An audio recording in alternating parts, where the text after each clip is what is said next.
All right. Thank you to everybody who is present today on the webinar. You have reached the webinar hosted by Hope Partnership for Missional Transformation. We are a general ministry for the Disciples of Christ, for the Christian Church Disciples of Christ, and we handle leadership development and many other areas for the church and for the world, because we believe churches change the world. And so today's webinar is topicked Transformative and Innovative Church Leadership.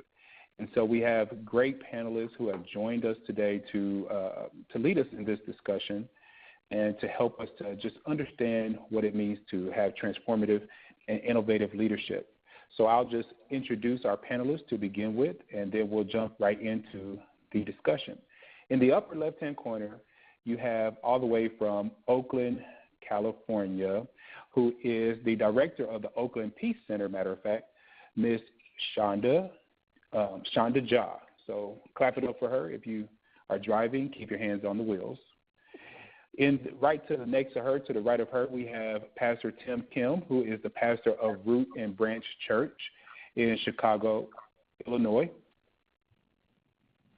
And then right below Reverend Jha is Reverend Yvonne Gilmore, who is the Dean of the Disciples Divinity House for the University of Chicago in Chicago, Illinois. So thank you all so much for joining us today. And just to make sure we all can be heard, because we're here to listen to your voice and your influence today, let's start with Shonda and just give a greeting to everyone today. Hey, how's it going? Do you want me to say more than hello? No, that's fine. We're going to hear lots more from you here in just a few moments. Tim? All right. Hey, everybody. Glad to be here. And then Yvonne. Good afternoon from Chicago. Great. Well, I am actually sitting in, my name is Terrell McTire, and I am the director of research for the Christian Church. And I'm actually in Kansas City. I'm not in our home office in Indianapolis. I am in Kansas City, sitting here, being hosted by the Overland Park Christian Church.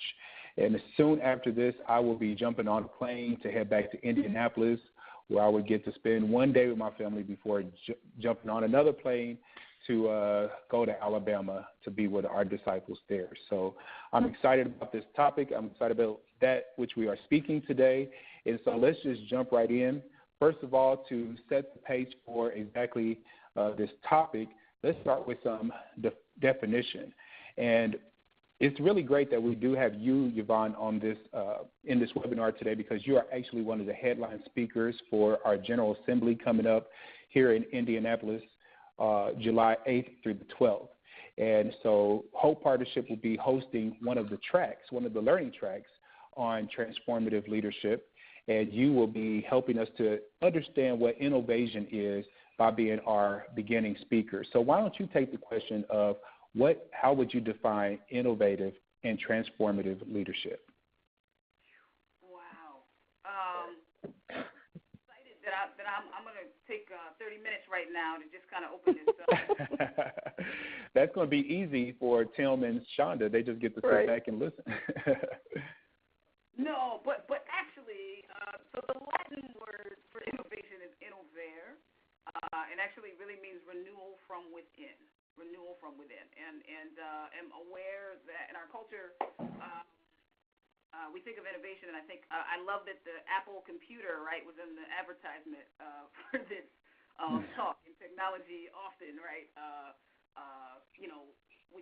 we associate technology with innovation, but innovation, in fact, it has theological roots, right, that it comes from the church.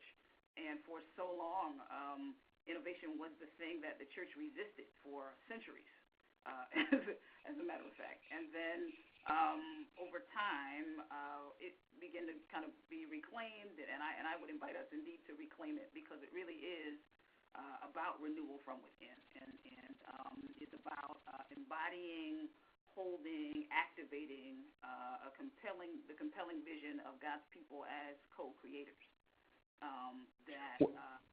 Understanding God as a creator, and then leaders embody, leaders hold the vision, they embody, and then they move forces to activate our own forces to be co-creators as a community, co-creators as individuals to forward this process, right, of renewal from within, not just from without, not that we are shaped by kind of outside forces, but moved by the Holy Spirit.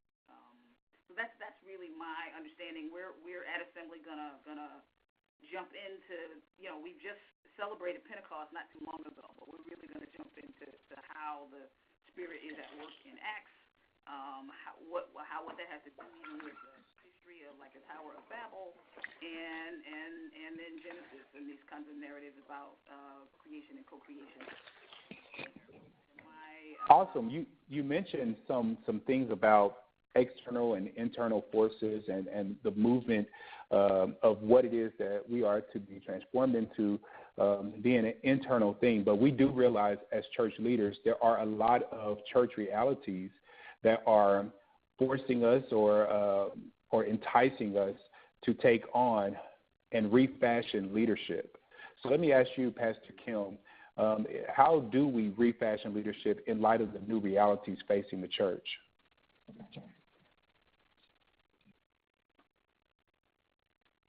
Sorry, I just had my mic muted. Well, that's a big question. I think that, as what we're trying to do in Chicago here with our church is think about what it means for young people to conceive of themselves as leaders outside of, the kind of church structures that we might have grown up with. So are things like committees and chair people and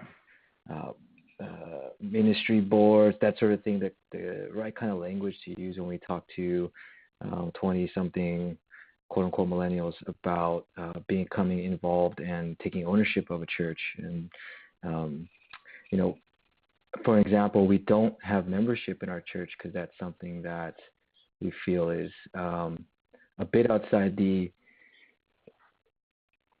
scope of what young people might feel comfortable with in our context. And so we've had to think a lot about how do you engage a population that does not want to, may actually not really want to be part of a church to begin with and somehow find themselves in the church. And if you bring around these old ideas, then, it sort of elicits this resistance. So for us, we've tried to do various things that are less rigid in a sense. So, for example, we create leadership around ideas instead of around around specific events and specific ideas than we do around just a general thing that has to be there all the time. If someone has an idea, then we create them. We tag them as a leader and urge them to be creative in how they bring about this idea to life, rather than having set committees, for example, that you are always a part of and are sort of forced to be in at all times.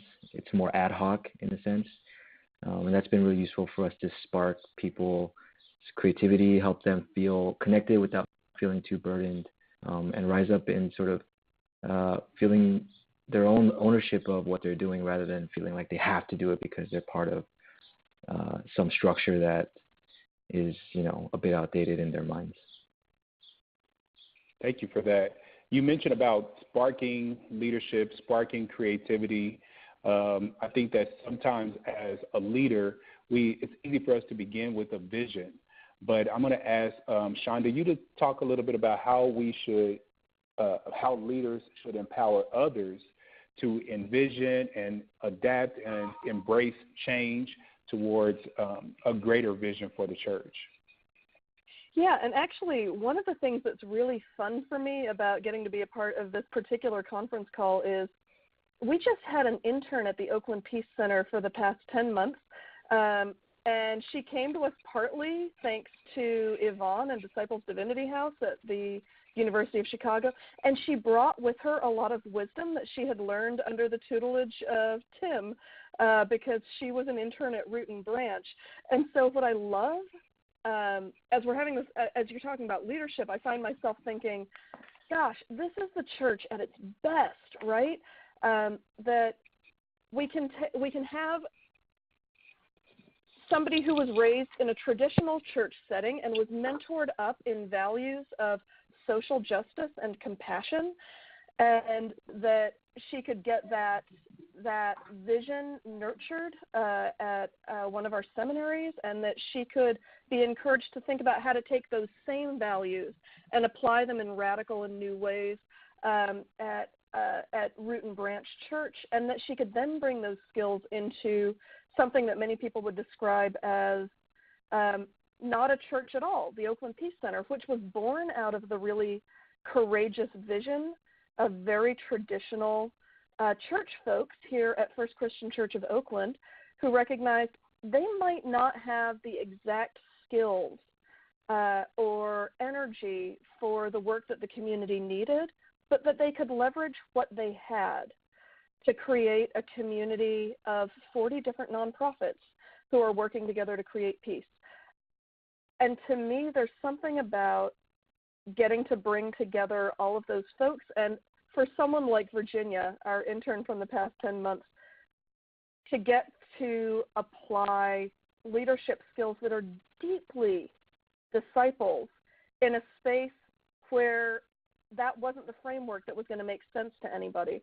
I kind of feel like that's church leadership at its best. It's when we don't need to use the fancy technical terminology.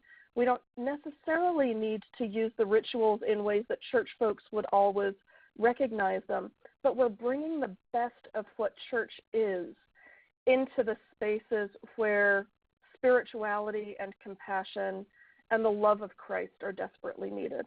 To me, that's church leadership at its best. But what do you guys say makes that transformative? Because there's lots of different leadership, but what sets apart related to these ideas one style of leadership into actually being transformative leadership? Whomever would like to tackle that.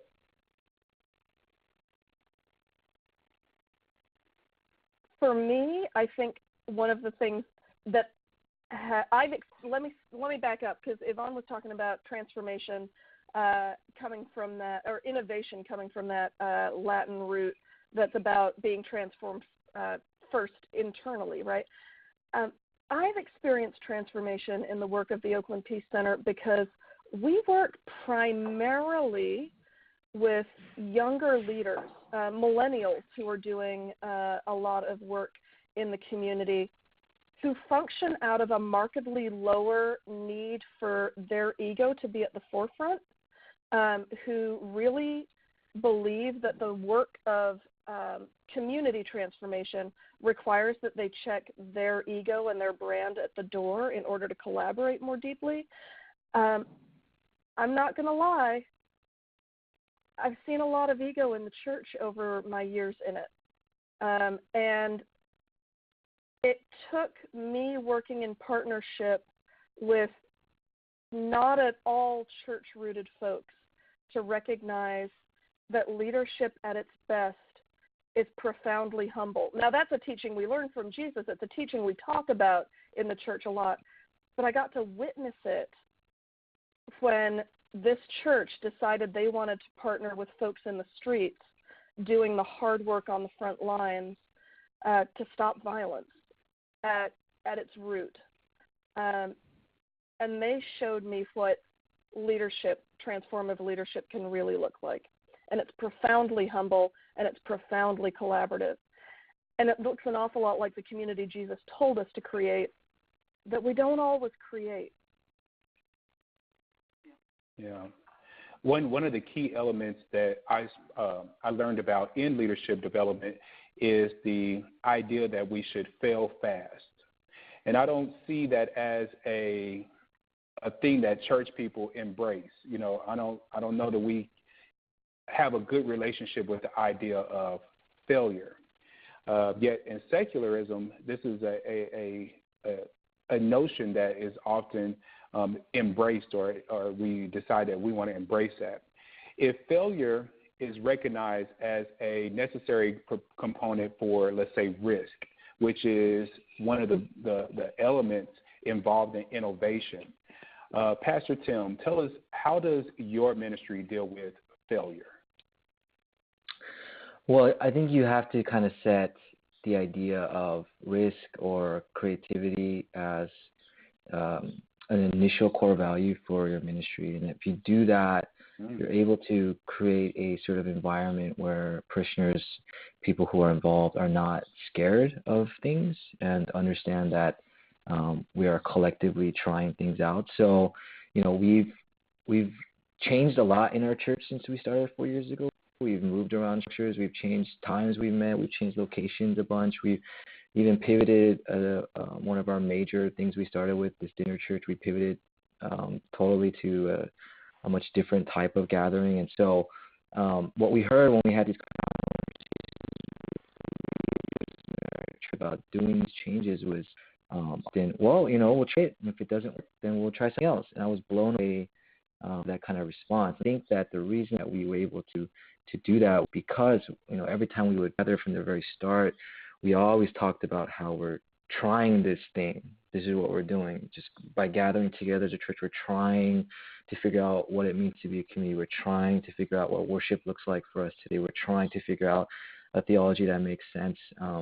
And so if you kind of infuse that from the start, I think what often is a problem with leaders is that you kind of misplace confidence with speaking in a rigid fashion. And so you don't want to appear weak. You say, like, this is what we're going to do, and I know it's right, and that's why we're doing it. And often I think that if you are kind of humble before it and sort of bring people in and say, this is what we're going to try, and these are the reasons we think it's going to work, but at the same time, we don't know, it might fail. You kind of let people relax into the possibility of it even more. So what holds leaders back from being able to do this? We already spoke about egos. So let's get to the next thing, because we know pride is the root of all evils. But what are some of the current maybe practices that are happening in the church that stifles or kills creativity and innovation? Pastor Gilmore. So I think the politics of preservation, which is what I call it. I think the politics of preservation were rampant in, right, so the story of the Tower of Babel, that they really wanted to build, and they wanted to build it like they wanted to build it, and they stopped listening to the voice of God, actually. And so God was like, oh, y'all want to speak one language by yourselves, and you know exactly what you need to do. And so I think the capacity, right, to stay in tune with holiness and to not be naive, right, about the power of our faith, because I think we get really fearful real fast instead of having joy through the process. And then I think we're naive about our faith, and then we're naive about our community's capacity to also tell us what they need. And if we listen deeply and we do the kind of relationship building and engagement, that really takes some discipline. I think it takes indeed a willingness to live in and to consider new possibilities. We have some good traditions. We share communion every week. That's fantastic. But there's all different ways we can share communion every week, right? There's all different settings and ways to be in communion every week. And I think when we get so sort of tied up with the form, that we lose sight of the faith and different ways we could embody this faith in different forms, that I think we get stuck. I think the other thing that keeps us is our metrics are not always helpful, and I think sometimes they're just actually wrong.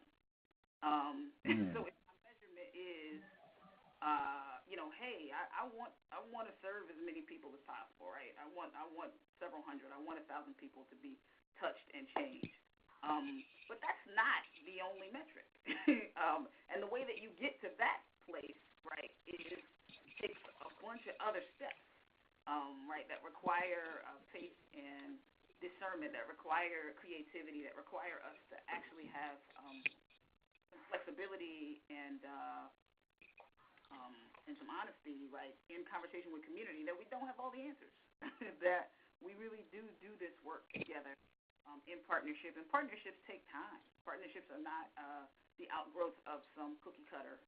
And so I think that if we'll have, robust commitments to justice, robust commitments to creativity, robust commitments to not just a youth member on our board, but, we actually engage and listen to young people's voices all the time and take their ideas seriously. Our outcomes are going to be different, and our metrics are going to be different. Well, I hear you use statements like a core vision. A couple of you have spoken about having core values, and then when we speak about metrics, many of these ideas are really contingent upon an ability to have a clear vision. So what would any of you say we can we have transformative leadership without a clear vision or strategy for our church? No, and I think one of the things that we tend to get sucked into is this desire to be all things to all people.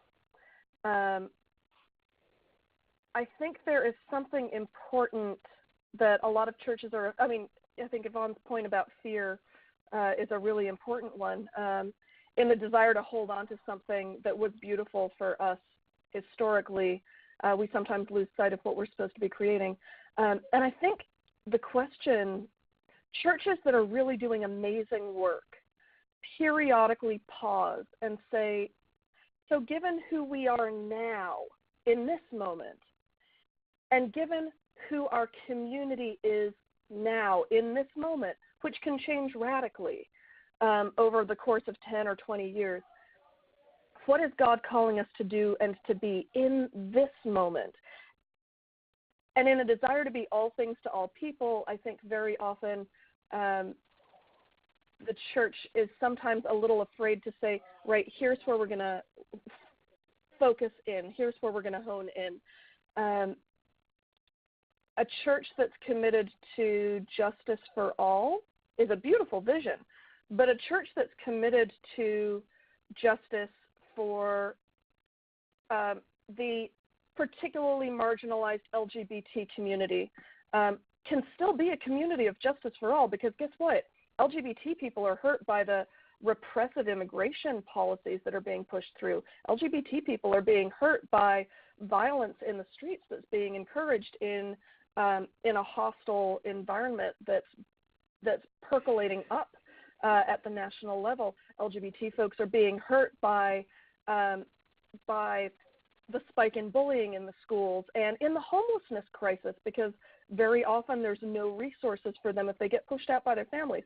If you choose to be a church about something in particular, chances are you'll get pulled into all of the areas. But if you try to do all of the things, you won't do anything all that well. And so I think vision's important, but clarity of vision is even more important. So not just vision in the big, warm, and fuzzy, but in the kind of like optometrist sense of the word as well, honing in on the specific vision that God has for you will allow you to serve the community. So for us, the church recognized the impact of violence in the city of Oakland and said we need to be a part of that, and all of us have been touched by it. And the church cared about homelessness, and the church cared about racism, and the church cared about homophobia. They cared about all of those issues. And they said, we want to end violence. And you know what? 8 years after they started envisioning that, the Oakland Peace Center is doing peace work that helps homeless people, that helps people who are victims of racism, that helps people who are victims of economic injustice. All of those things are part of the work of peace. But we would never have gotten there if they hadn't said, what is the critical issue that our community is facing that we can be a part of the transformation around in our neighborhood? Pastor Kim, Pastor Gilmore, do you have any additional comments? Well, I wanted to say, not maybe it's just more to the previous question, but in terms of what is it that prevents church leaders from pursuing innovation and taking risks? We talked about why is it, in a secular culture, risk taking and that sort of thing is maybe championed more or seen as some kind of virtue. And a major part of that, as I understand it, is like if you take like the tech industry, for example, the reason that risk is okay and failure is okay is that there is this structural system set up to take care of the people who may fail. And so it's like you're not losing your own personal money, it's often your investors' money. And in the church, I worry that given our current situation where we're scrambling to try to figure out what to do moving forward, and that we're being, because the structural aspects are much more tenuous, that actually constricts our capacity to feel free. Because if we try something new and it doesn't work, then we feel like the bottom has fallen out. And so what I think we need to emphasize is, on some end, that the structures need to, and by structures I mean denominations and wider leadership, needs to think about how to support risk-taking in general on a larger scale, number one. And number two, we need to kind of push the nothing to lose mentality, I think, which is really what's necessary for the church right now to get out of a place of fear, get out of a place of being conservative, just to hold on to the little things that we have. If we fail and the things that we try don't work out, then God and trust that God's gonna do what God does, and we're human beings and maybe we didn't do the right thing, and that's okay, And so just to kind of keep pushing that point, I think is really vital. Yeah, I think I just was thinking about transformation, right? And that transformation is different than a transaction. And I think we live in a very transactional culture, right? So you give me something, I get something from you. We both have a kind of neat measurement about I pay the plumber for this service, and the plumber, fixes my pipes. And I think about, and so I guess what part of what I want to get at, I think that church leadership, that we provide something fundamentally holy and fundamentally different. Because the long arc of love, the long arc of justice, from generation to generation, we actually care about. And so I rejoice that because people cared about what the world, what society was going to look like, decades from now, and they paid attention not just to short transactions that were quick and fast, and ready to go, but that they paid attention to, I think, the longer arc of transformation, right? To say, we want to build a society, we want to be a people, right, that can sustain, provide, right, education and hospitals, and do all of the beautiful things that Christians have transformed society to do. That makes us different. That makes us different, and that God, in fact, is in such planning and envisioning and in such work, and that these people were in their 20s and 30s, right? These are the folks that changed the, churches changed the world, right? As our Pentecost campaign is true, and who was doing that work, right? Folks in their 20s and 30s and 40s, and so I just want to name that, right? As we're talking and thinking about transformation, and I think so much of it is that we invite folks, right? We invite folks to be a part of communities that are unfolding beyond the kind of culture, the transactional culture that we live in, that I think doesn't always provide folks with the resources, the spiritual resources, or even physical resources or community resources, right, to do work, and to be a part of something that is bigger than themselves and that is beyond the kind of very short-term transactions that they're used to.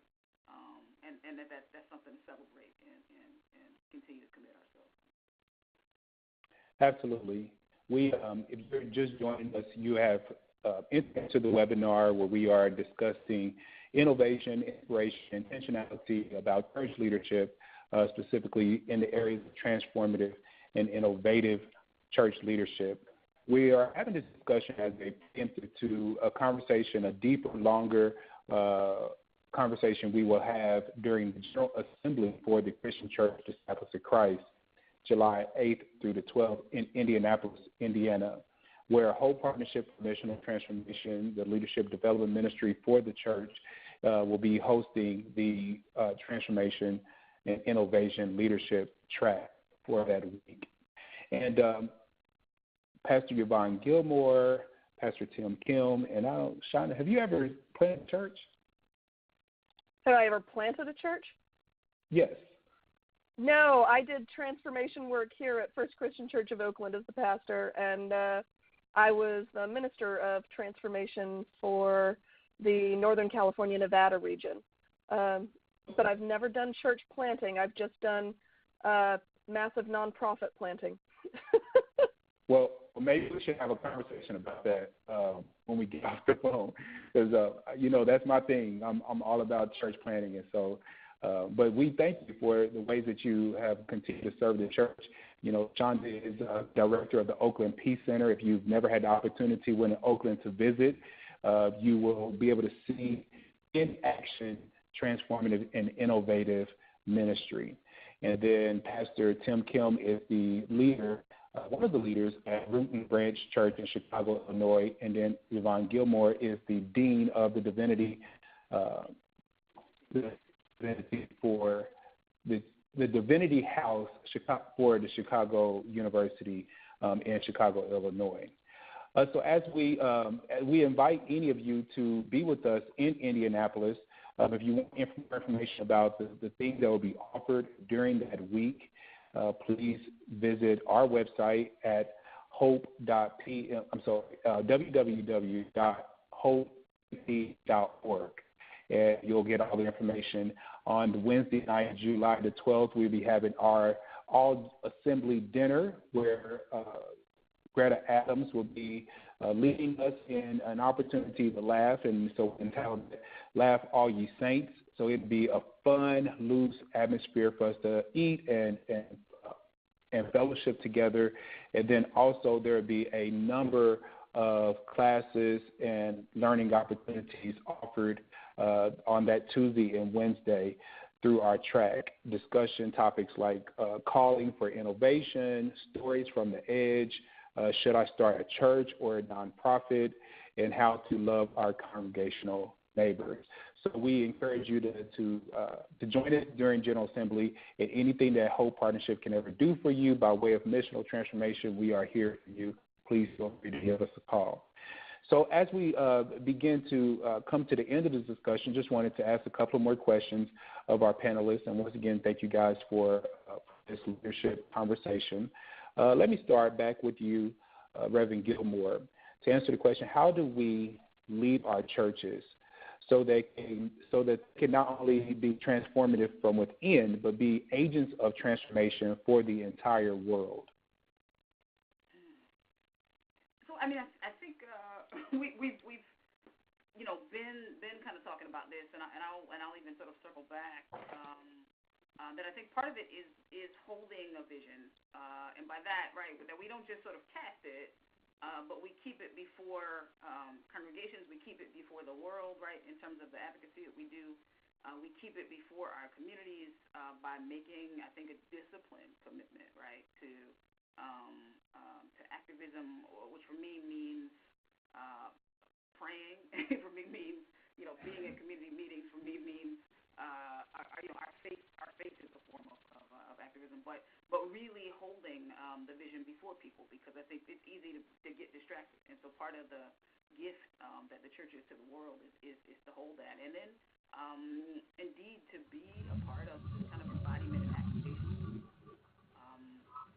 ways of loving our neighbors, and being welcoming and deepening relationships that are I've used the phrase outside the box and deeply rooted, which may sound sort of like a cliche, but I'm like, tall trees have deep roots. You don't get a tall tree without very, very deep roots. And so the bonsai trees, you have to prune the roots in order for them to grow. And so I think us staying in touch with our roots and pruning them, that indeed we might grow taller and wider and stronger, and holding the vision and then activating as we see ways to connect that are particular to us, right, and to our ministry context. When I was in Ohio, there was significant kind of interfaith witness that we were able to have because there were so many Muslims around us.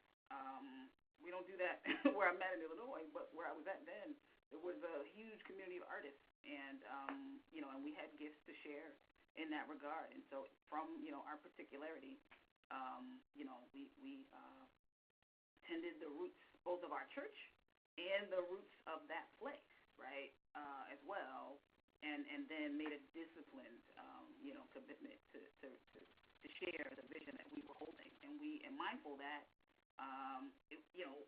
3 months, 6 months wasn't, enough. We were going to make some changes, right, and be creative about doing that, but that indeed we would hold that vision for ourselves and for the community.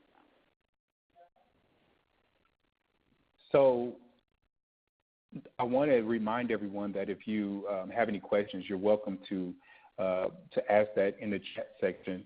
We have a few minutes left, and if you have questions for panelists, we want to give them the opportunity to answer those questions.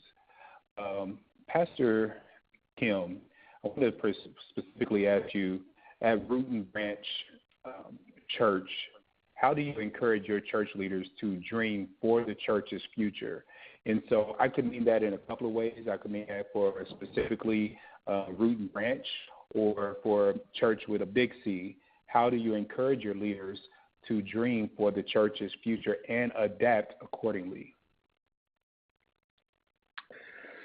I mean, that's we in terms of like the bigger, wider, big church C. I mean, that's not something we talk about a ton because we're starting so kind of local and internal to reshaping a lot of people's perceptions of church and community. And so what we do is try to emphasize for our leaders what would it look like for them to become the kinds of people who can go into spaces and speak about their faith and their core values in a manner that is authentic to their spirituality, but also can translate to secular contexts. And so really that is a lot about sort of modeling the things that we do together, which is primarily, for example, eating. It's like such a core thing for us. We believe our leaders should be, number one, we do have our leaders step in and take control of these dinners and lead the discussions and gain experience in how to facilitate that kind of conversation.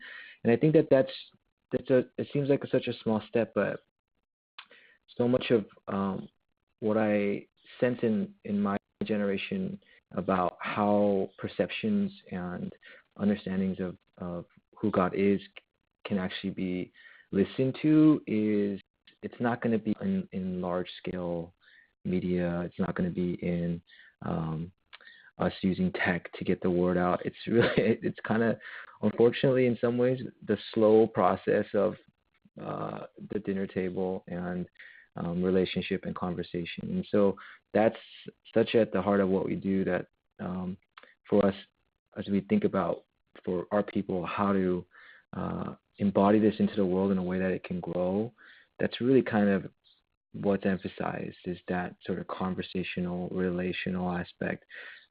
Talk to people, have a beer with them, eat dinner with them, and that's really how you can make transformation happen. Yeah, a lot of times, those times of over meals, thousands of times that is reported in the Bible. I'm going to ask the lovely young lady who is in our lower right-hand corner, if you could mute your camera. And so we have time for a couple of the questions that are posted in our chat option. Let me see which one we'd like to take care of here. We have Marvin, who asked, how do you confront the misnomer that survival is the only value and mission that limits so many of our leaders today, in his opinion? And so would any of you like to take on that notion of how do we confront this idea that survival is where we really need to spend the multitude of our energies. Mm-hmm. One thing I would say is, in a broad sense, is theologically that the church is not ours. I think it's really important that we are not. It's not for the leaders in themselves all the time, and it's not owned by us. It's not ultimately, in some sense, in our control. I think that's really liberating to think that way. But the other part that I find with the idea of survival is that,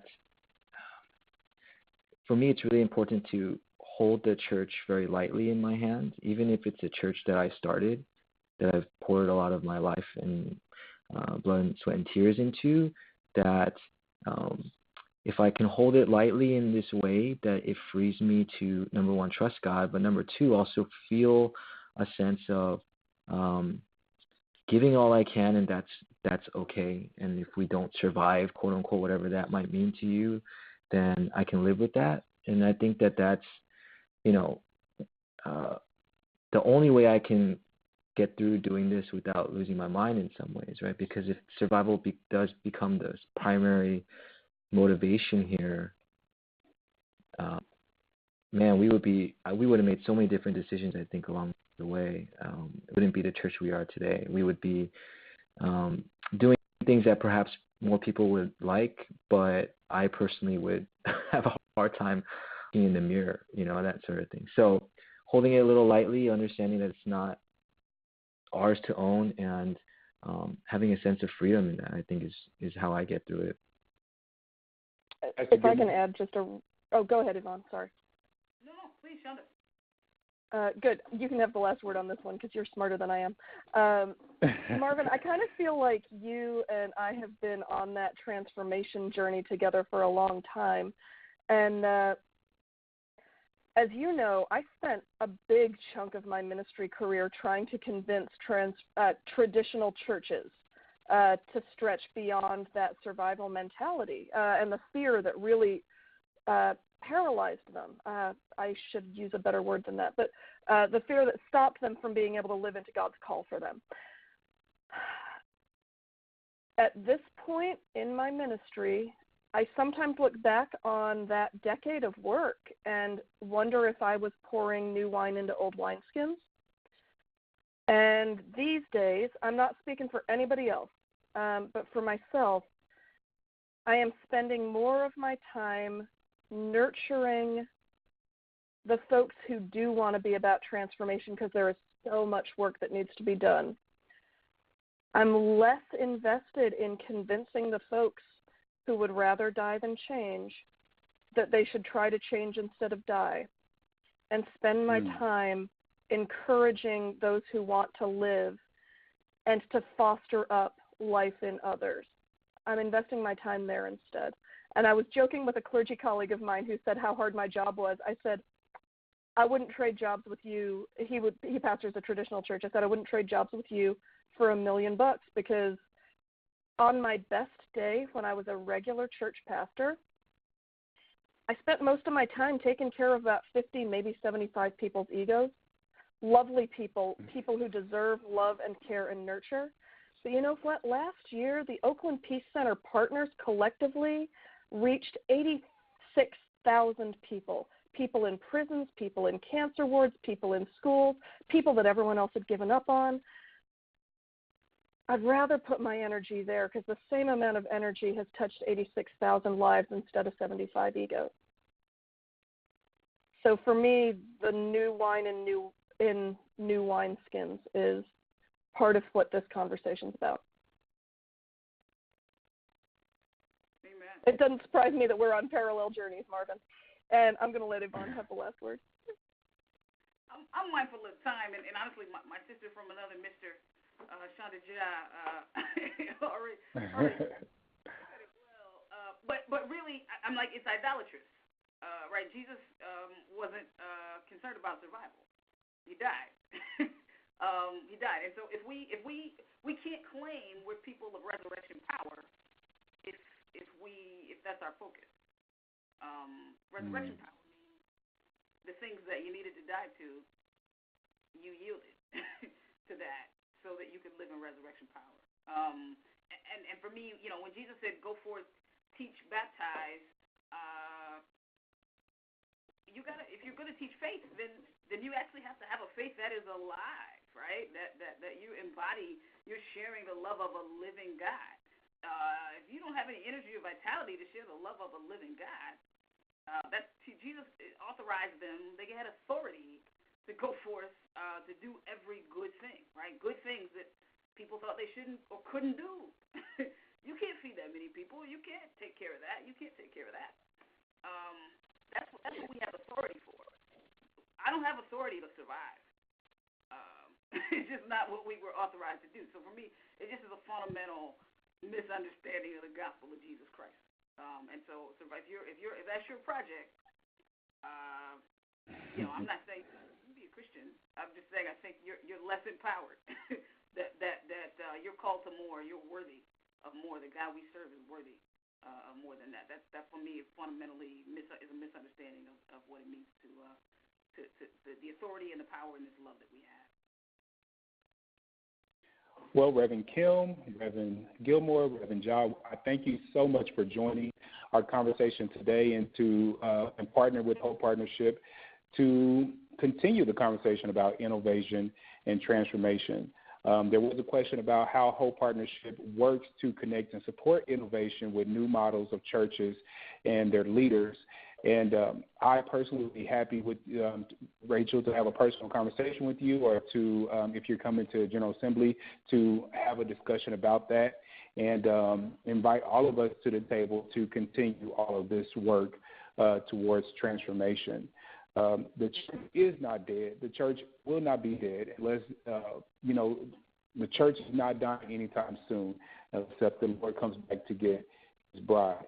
And so we have a lot of work to do, and I thank each and every one of you for joining us in that work.